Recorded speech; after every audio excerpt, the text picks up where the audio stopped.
Treba izdržati do kraja sa osmehom stjuardese koja zna da na avionu nešto nije u redu. Ko je stjuardesa, šta predstavlja osmeh, šta znači kvar u avionu i šta znači ne odustajati. Sigurno da ovo može se protumači na razne načine, ali pozabavimo se sljedećim. Stjuardesa nije pilot niti putnik. Ona ne kontroliše vazduh, ali kontroliše atmosferu. Njena smirenost održava druge mirnim, ne zato što se ona osjeća sigurno, već zato što odlučuje da projektuje bezbednost.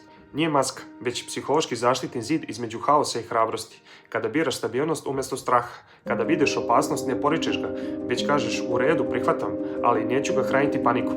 Jer neiskusnom oku osmeh izgleda kao poricanje, a mudrima izgleda kao snaga. Avion je metafora za život, za ljudsko stanje. Svaki avion ima neki mehanički problem. U ljudskom smislu to je strah, neizvjesnost, nesigurnost, žaljenje i trenutak kada naučiš da se nosiš sa tim, ispoljava se kroz osmeh. To je ono što kad osjetiš da nisi učvršćen, nisi obema nogama na zemlji. Ne moraš da rešiš svaki tvoj problem, ali moraš da veruješ da ćeš imati mir i da će te nositi dok ne staneš ponovo nogama na zemlji.